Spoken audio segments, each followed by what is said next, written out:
एक स्वप्न आया और उस स्वप्न में पूरी कहानी घटित हो गई। मानवों ने जंगल में एक गड्ढा खोदा पशुओं को फंसाने के लिए, और उस गड्ढे में एक शेरनी फंस जाती। शेरनी को पिंजरे में भर करके ले गए और शेर परेशान, खोजते खोजते शाम को उसे वो गड्ढा मिला और उसने गड्ढे में देखा कि शेरनी के पंजों के निशान हैं। शेर ने क्रोध से पशु सभा लगाने की दहाड़ मारी और दहाड़ सुनकर के सारे पशु एक जगह पर इकट्ठा हो गए। जंगल के बीच पशुओं का एक भव्य बगीचा, खूबसूरत वृक्ष, बीच में खाली स्थान, बीच में एक चट्टान, उस चट्टान पे बैठा शेर, चारों तरफ पशु, जंगली पशु, पेड़ पौधे भी वहां पर बोल रहे थे।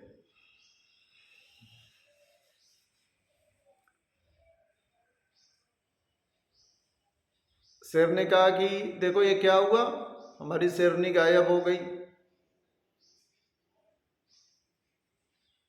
क्या मैं ही सिर्फ परेशान हूं या इनमें से और भी कोई ऐसी किसी घटना से परेशान है जो मानवों द्वारा पीड़ित की गई?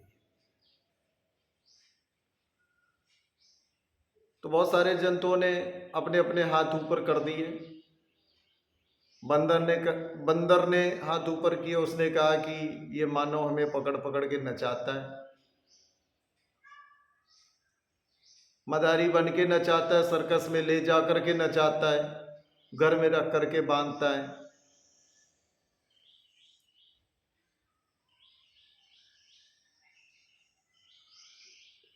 चीते ने, बाघ ने, भालू ने, हिरन ने, इन सब ने बोला ये हमको पकड़ के हमारी खाल खींच लेता है और हमारी गर्दन को, हमारे सिर को काट करके ये दीवार पे लटका देता है।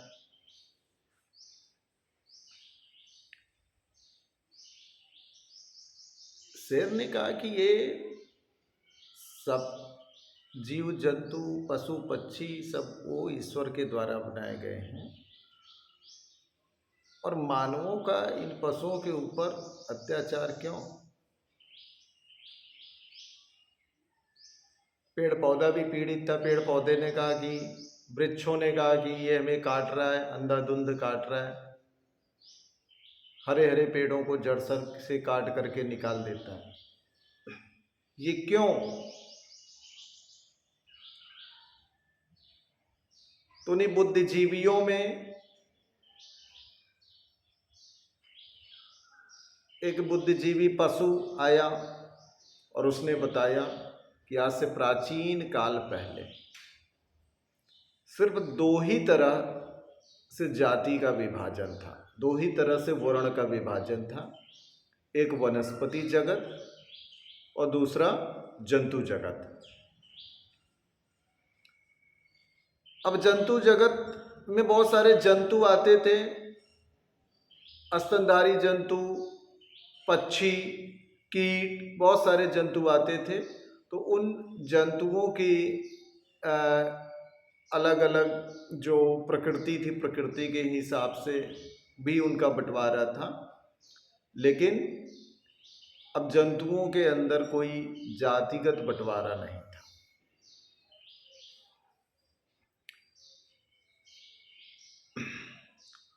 उन्हीं जंतुओं में, उन्हीं पशुओं में मानव भी था, जिनको आज वो लोग खुद को मानव कहते हैं। उन्हीं पशुओं की श्रेणी में वो भी था, वो भी उन्हीं पशुओं की तरह रहता था, पशुओं की तरह विचरण करता था, पशुओं की तरह भोजन इकट्ठा करता था, पशुओं की तरह अपने घोंसले बनाता था, पशुओं की तरह अपने घास फूस के घर बनाता था। लेकिन एक समय इसने अपने आप को बुद्धि क्षमता युक्त मान करके जंतु जगत से अपनी जाति को अलग कर लिया और ये घोषित कर दिया कि ये बाकी सब जो है ये जंतु जगत के प्राणी हैं और हम जो है मानव जगत के प्राणी हैं। किसी भी मानव को आप पशु कह दीजिए तो बहुत खिन्न हो जाएगा, क्रुद्ध हो जाएगा, क्रोधित हो जाएगा आपके ऊपर, मारने पे उतारू हो जाएगा कि उसको पशु कैसे कह दिया गया है। क्यों? क्योंकि मानवों ने पशु बिरादरी से अपने आप को अलग कर लिया। जब तक पशु बिरादरी में था तब तक उसको उसका जो साइकिल था, लाइफ साइकिल था, वो पशुओं की तरह था। सबका अपना लाइफ साइकिल उसके शरीर के हिसाब से अलग था, लेकिन वो पूरी तरह से प्राकृतिक था। और जब से उसने अपने आप को पशु बिरादरी से अलग कर लिया तो उसने अपना एक लाइफ साइकिल बनाया, ह्यूमन लाइफ साइकिल, मानवीय चक्र, मानवीय जीवन चक्र बना लिया। आज जो ये वर्ण की लड़ाई है, आज जो ये धर्म की लड़ाई है, आज जो ये जातिगत लड़ाई है, इस लड़ाई की शुरुआत सबसे पहले किसी विशेष संप्रदाय ने नहीं की, धर्म ने नहीं की, जाति ने नहीं की। इस लड़ाई की शुरुआत सबसे पहले मानवों ने की, अपने आप को पशु समुदाय से अलग करके मानवीय समुदाय में ले जा करके एक अलग जाति धर्म बन गया मानवीय समुदाय का। और फिर ये बंटवारे का जो भाव था कि मानवों को लगा वो ज़्यादा बुद्धिजीवी है, ज़्यादा उपयोग कर सकता है संसाधनों का, पशुओं से श्रेष्ठ है, इसलिए उसने अपने आप को अलग कर लिया पशु बिरादरी से। और ये स्वयं को श्रेष्ठ मानने का जो मानवों के अंदर भाव था, स्वयं को अलग थलग मानने का भाव था, ये भाव उनके जीन्स में वंशानुगत ये भाव जाता रहा पीढ़ी दर पीढ़ी, और पीढ़ी दर पीढ़ी मानव अपने आप को अलग करते रहे, शाखाएं बढ़ती रही। मानवों ने अपने आप को जंतु समुदाय से अलग किया तो हरदम हमेशा जंतु समुदाय के प्रति उसने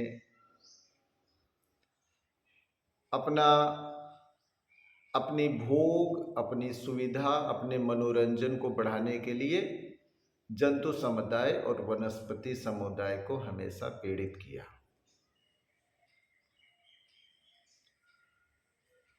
तो शेर ने कहा कि ये तो भाई अगर इसी तरह से चलता रहा तो एक समय ऐसा आएगा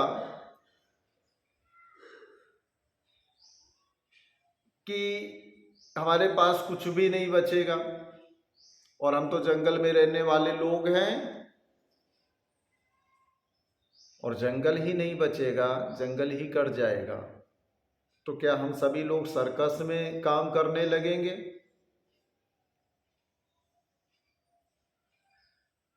इसके लिए कुछ करना चाहिए, कुछ क्रांतिकारी कदम उठाना चाहिए। तो सबने मिलकर के योजना बनाई कि क्या क्रांतिकारी कदम उठाया जाए। तो सबसे पहले क्रांतिकारी कदम उठाने के लिए एक बड़े वृक्ष ने अपनी बात रखी। बोला कि सीधे सीधे ये न्याय नहीं है कि हम मानव समुदाय के ऊपर कोई प्रहार करें या उनका नुकसान करें, हमारा धर्म नहीं कहता है। हम ऐसा कर सकते हैं कि इनको कोई ना कोई चेतावनी दे देते हैं, और उस चेतावनी में ये संदेश दे देते हैं कि यदि पृथ्वी पर रहना है तो प्रकृति के साथ और हम जंतु समुदाय के साथ समझौता करके चलना पड़ेगा। हमको अलग थलग छोड़ो या हमको साथ लेके चलो, लेकिन ये समझौता करना पड़ेगा कि प्रकृति के साथ जीना है और प्रकृति के चक्र के अनुसार जीना है। जीव जंतु वनस्पति का शोषण नहीं करना है, ये समझौता करना पड़ेगा। तो वृक्ष ने अन्य वृक्षों तक ये बात पहुंचाई, और कुछ ऐसा वातावरण चेंज हुआ, कुछ ऐसा वातावरण बदला कि पूरी मानव जाति किसी विशेष वायरस से त्राही त्राही करने लगी, पीड़ित होने लगी। और जब त्राही त्राही करने लगी, पीड़ित होने लगी, उसका कोई उपचार नहीं दिख रहा था, कोई दवा नहीं दिख रही थी, तो सबको उपचार दवा के रूप में सिर्फ एक चीज़ दिखाई पड़ी कि प्रकृति की शरण में जाओ। प्रकृति की शरण में ऐसा नहीं था कभी नहीं गए। कई सौ वर्षों बाद पूर्वज थे और पूर्वजों के बाद प्रकृति कह रही प्रकृति की शरण में वापस जाओ। इसी में उपचार है। और बहुत सारे लोग प्रकृति की शरण में जाने लगे और जो प्रकृति की शरण में जाने लगे उनको उसका लाभ मिलने लगा और वो उससे बचने लगे, उससे निकलने लगे। तो प्रकृति को लगा, जीव जंतुओं को लगा, वृक्षों को लगा और शेर को लगा कि अब मानव जो है अपनी सीमा समझ चुके हैं, मानवों को समझ आ चुकी है इस चेतावनी के बाद। तो उन्होंने उसको शांत कर दिया और उसको शांत करने के बाद मानवों ने फिर वापस प्रकृति के चक्र से वापस निकल के फिर वापस मानवीय चक्र में और फिर वही जीवन, वही भोग, वही मनोरंजन, वही वृक्षों की कटाई, वही पशुओं की हत्या, सब कुछ वही उसी तरह से वैसे चलने लगा जैसे चल रहा था।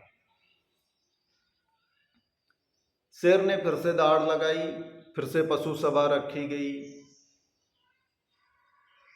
और ये बोला कि अभी तो मानवों के ऊपर कोई बहुत खास फर्क ही नहीं पड़ा, जबकि पूरी दुनिया में हमने हलचल मचा दी और मानवों के ऊपर कोई फर्क ही नहीं पड़ा, क्या किया जाए। तो अब क्रांतिकारी कदम उठाना पड़ेगा। अब इनको चौतरफा जो है मजा चखाना पड़ेगा और सभी को इसके ऊपर काम करना पड़ेगा। सभी ने अपने अपने आधार पर, अपने अपने कर्म के आधार पर, अपनी अपनी शक्ति के आधार पर, अपनी अपनी क्षमता के आधार पर मानव जाति के विरुद्ध क्रांतिकारी कदम उठाने के लिए तैयार हो गए।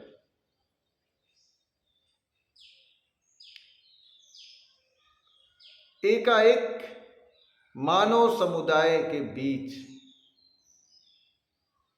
लकड़ियों में तेजी से दीमक लगना शुरू हो गए। चूहों ने पूरे घर में भयंकर बवाल मचा दिया।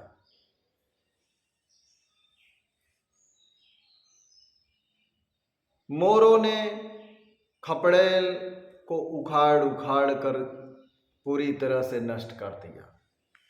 बंदरों ने घरों में घुस घुस करके जितनी तोड़ फोड़ मचा सकते थे उतनी तोड़ फोड़ मचाई। पृथ्वी ने अपनी उर्वरता पूरी तरह से समाप्त कर ली। चाहे यूरिया डाल लो, चाहे पोटाश डाल लो, चाहे जो कुछ कर लो, उपज पूरी तरह से समाप्त होने लगी। और जो उपज होती थी उनको नीलगाय, उनको सियार, उनको शुकर जैसे जीव पूरी तरह से रात में आकर के नष्ट करने लगे।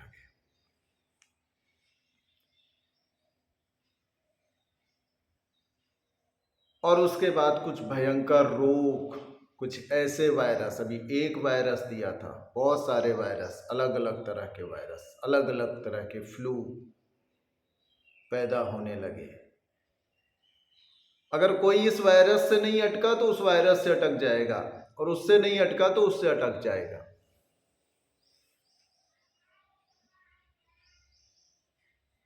सारी मशीनरी, सारी दवाएं खराब होने लगी। मानव जाति क्या करे?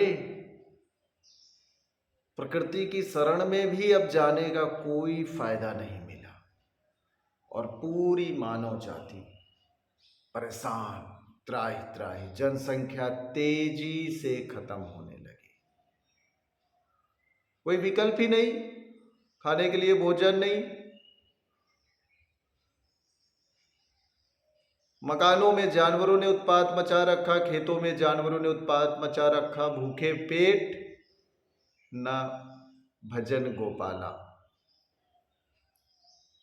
भूखे पेट में मानो भजन भी करना बंद कर दी। सारी वो जो चंदन लगा करके, टोपी पहन करके, सारे अलग अलग जितने भी संप्रदाय थे, सब धर्म को भूल गए, सब अगरबत्ती भूल गए, सब दीपक को भूल गए। सिर्फ एक ही चीज याद थी, भोजन पानी रहना कैसे भी किसी को नसीब हो जाए, कैसे भी कोई रोग से बच जाए कोई ना कोई।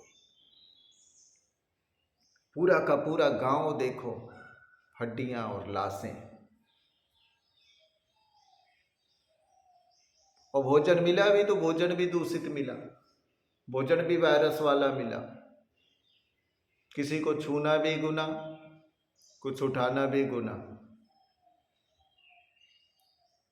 मानव जाति अपने आप को सर्वशक्तिशाली, सर्वसमर्थ, सर्वबुद्धिजीवी समझने वाली मानव प्रजाति और पृथ्वी में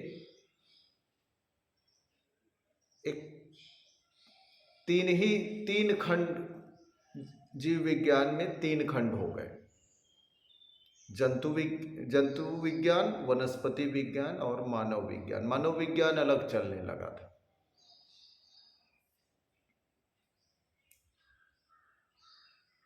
अब इसके बाद स्वप्न को बताना उचित नहीं है। ये तो स्वप्न है, स्वप्न की बात है। स्वप्न वास्तव में आप कहेंगे स्वप्न सच्चे नहीं होते, सही बात है, स्वप्न सच्चे नहीं होते,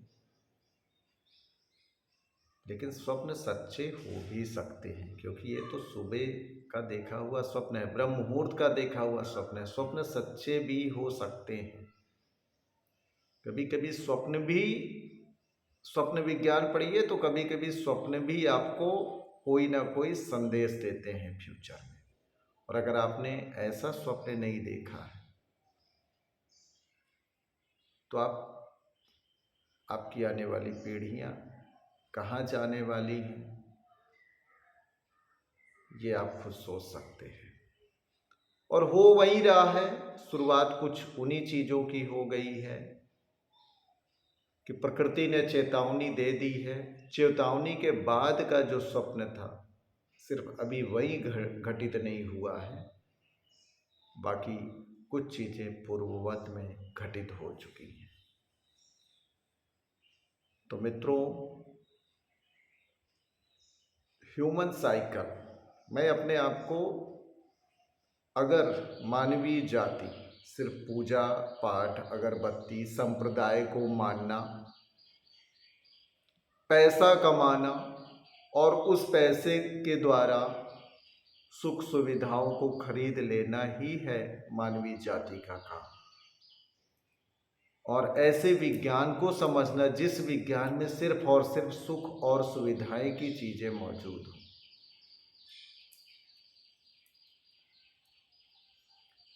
तो ऐसे मानव धर्म में आप मुझको मत शामिल करिए। मुझको समझ लीजिए कि मैं जंतु जगत में हूँ। ऐसी मानव जाति जो संप्रदाय के आधार पर खुद को श्रेष्ठ दिखाने के लिए अलग अलग धर्मों का झंडा लेकर के लड़ रही हो, अवतारवाद को लेकर के लड़ रही हो, ईश्वरवाद को लेकर के लड़ रही हो, तो क्षमा करिए, हम आपके जाति, धर्म, संप्रदाय में आप मुझको मत गिनिए। मुझको आप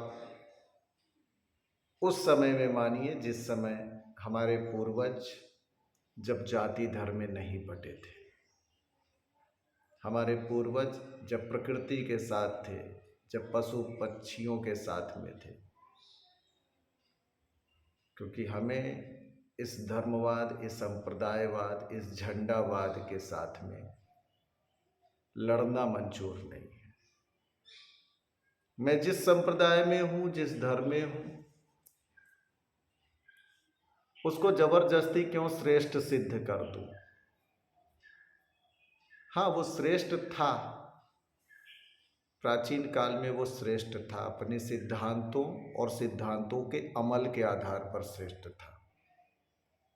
आज सिद्धांत रह गए हैं, अमल नहीं है, तो हम श्रेष्ठ कैसे सिद्ध कर दें? सिद्ध करने के लिए कुछ मुझको प्रमाण ही नहीं दिख रहा है कि वर्तमान स्थिति परिस्थिति के साथ ही अपने धर्म, अपने संप्रदाय, अपनी जाति को कैसे मैं श्रेष्ठ सिद्ध कर दूं।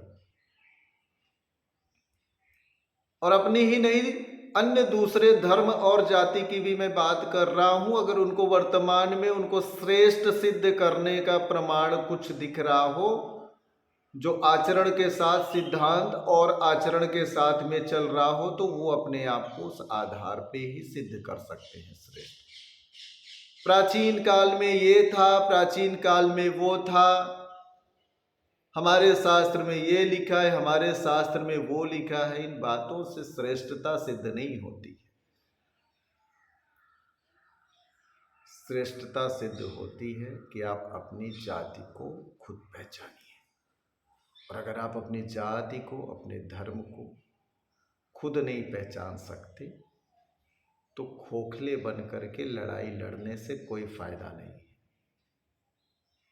हमारा जाति धर्म, हम तो यही जानते हैं कि एक वनस्पति विज्ञान है, दूसरा जंतु जगत है, और जंतु जगत में हम भी एक जंतु हैं। वनस्पति जगत का साइकिल जो है, उसके साथ जंतु जगत का साइकिल जुड़ा हुआ है, और हमको उसी साइकिल से चलना है, और उसी साइकिल से हमको आगे बढ़ना है। अगर कोई ईश्वर है हमारे लिए, मेरे लिए अगर कोई ईश्वर है, तो प्रकृति देवी मेरे लिए ईश्वर है। अब उस प्रकृति देवी को आप शक्ति समझ लीजिए, दुर्गा समझ लीजिए, काली समझ लीजिए, सब उसमें समाहित मुझको दिखती है। जैसे कृष्ण ने श्रीमद् भगवद गीता में अपने सभी स्वरूप दिखाए, तो उनमें बहुत सारे सिर थे, तो उन्होंने दिखाया है कि वो सिर्फ विष्णु नहीं है, वो ब्रह्मा भी हैं, महेश भी हैं, वो गणेश भी हैं। उन्होंने अपना स्वरूप दिखाया। उसी तरह प्रकृति में मुझको सभी दैवी शक्तियों का स्वरूप नजर आता है।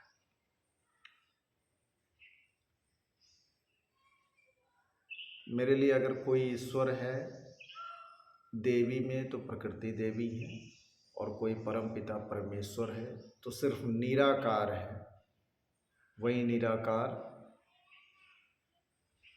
जो शिव के 1000 नामों के साथ में लिखा हुआ है, वही निराकार।